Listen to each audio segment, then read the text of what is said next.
Hi folks, this is a knife I never thought I would review because it's as old as the hills, and I didn't even know they still made it.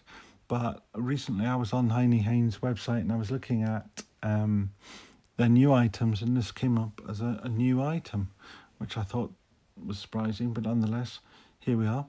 It is the Buck Alpha Hunter. It's available with a gut hook, or it's available with just this sort of drop point blade. It's available with rosewood scales and an upgraded steel, but I don't know what the upgraded steel is on the rosewood scales version. This one is black rubber and 420 HC steel. Nowadays it comes with the Boss marking on it saying it's the Boss heat treat. Whether or not this had that heat treat or not, I don't know. But it never occurred to me that 420 steel would be anything to moan about or complain about. And this knife was absolutely fine when I first got it, which was probably 17 or 18 years ago, maybe even longer than that. It worked, it keeps an edge. It's relatively easy to sharpen again. I've cut myself more with this knife than probably any other knife that I own because it does tend to be quite sharp. It's maybe not the best sharpened job in the world. There's a bit of a beard grown on here, but I think that's more to do with the fact that I've sharpened it so many times and perhaps I'm not the most skilled sharpener in the world. It's all made of steel. It's very heavy. It weighs about 7.5 ounces, slightly more than a buck 110. So, it is a chunk of a thing, considering that in terms of blade length, it's not as long as you might think. I always thought of it as being a bit of a hefty beast, but in actual fact, the blade length is what, 3 3/8, 3.5, 3 3/8, sorry, 3 5/8, something like that, with a cutting edge of 3 1/8, probably not much more than that. Depends exactly how you measure it. 3 1/8 at the most, I would think. But overall, it's got quite a big handle. People now talk about if blade efficiency, you want the handle not any longer than the blade than absolutely necessary. I've got big hands. I like a big handle. So this is 8.25 inches long. So it's a big hefty piece of kit to carry about. It's not something that you're going to necessarily carry in your pocket. Hence, it comes with a sheath. It's a nylon sheath, but it's not a bad nylon sheath as things go. The big popper on the front, and options for vertical or horizontal belt carry. I've never actually carried it on a belt.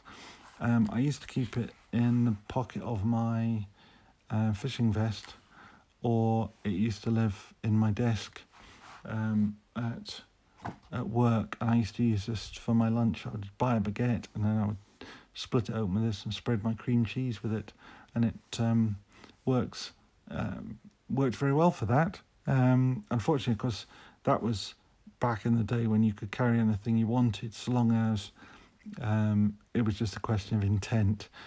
If you pulled this out on somebody in in a nightclub and threatened them with them, you would be in exactly the same trouble as if you pulled this out in a nightclub and threatened somebody with it. But if you kept it in your pocket, you'd be in equally the same lack of trouble, or not in trouble at all. So it's just we're in these different times these days, so I very rarely carry this at all. I have taken it fishing, but I tend these days to carry my Osborne 940, just because I can open and close this one-handed, which is, I've only one really good usable hand. Makes a lot of sense to me. Lovely action on that. I love that. I can fiddle with that all day. This one, theoretically, you can flick it open, and I'm quite sure that every one of you watching this will look at me and say, what a cripple. Can't even open a blooming knife. But no, I just can't, not even with a better wrist. It's just, I don't have the dexterity in my fingers. But that's just down to me. As I say, it's got rubber handles, stainless steel frame, stainless steel liner lock. It's the first liner lock I ever had. And actually, I do like liner locks, because being sort of semi-ambidextrous, they don't get in the way that a frame lock does.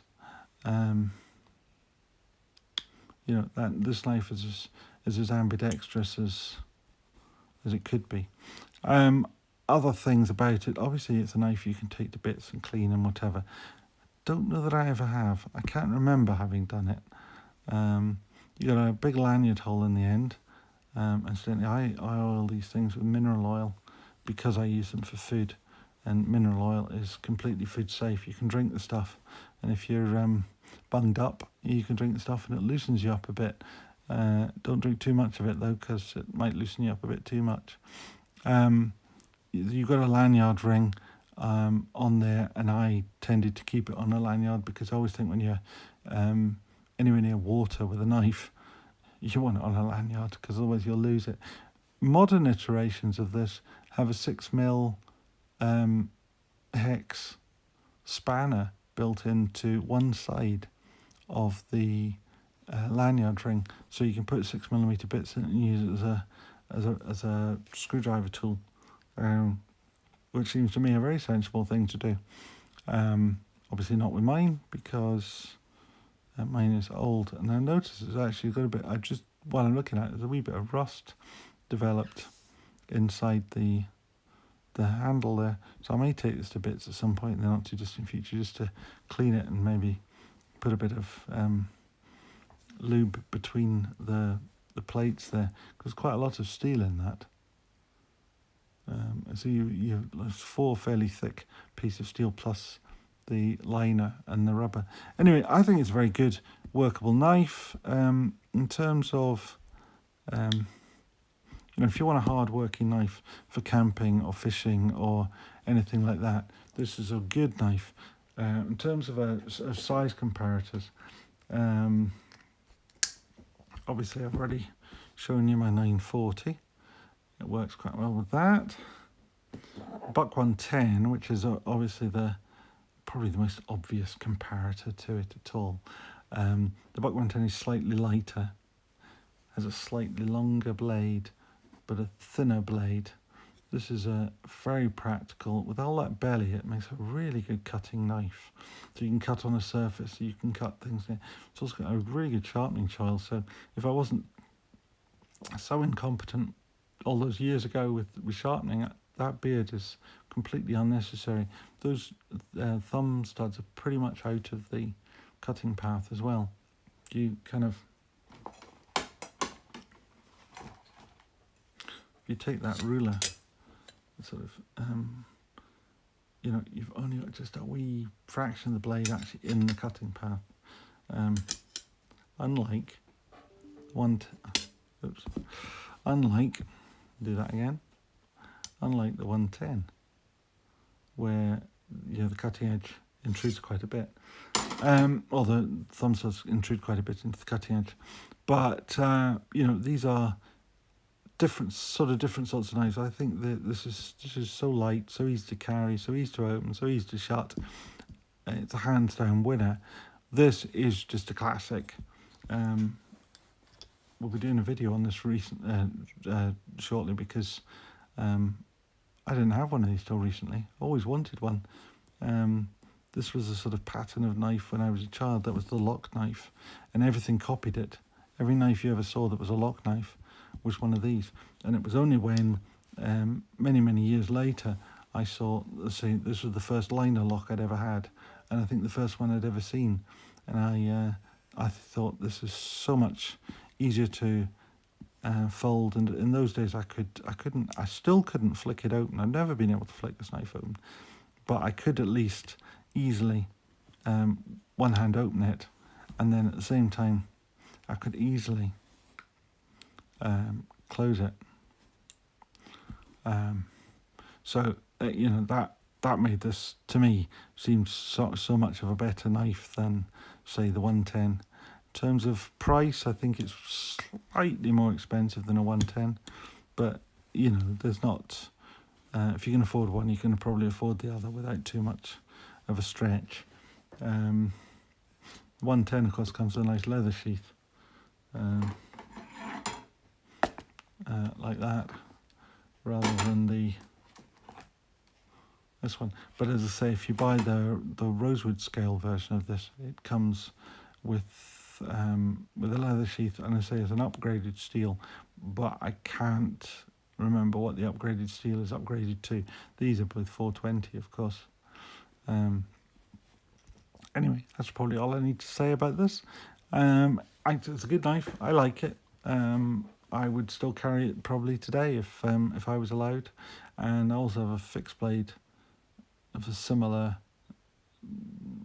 stylish sort of thing, which again I would use if it was sort of allowed, if I wasn't going to end up in jail as a result. So anyway, thank you very much for watching that. If you like this, please put a thumbs up. If you're interested in seeing more of my knives, then please subscribe and ring the bell, and you'll get a notification to show that I've put up a new video. Thank you very much. Bye bye, folks.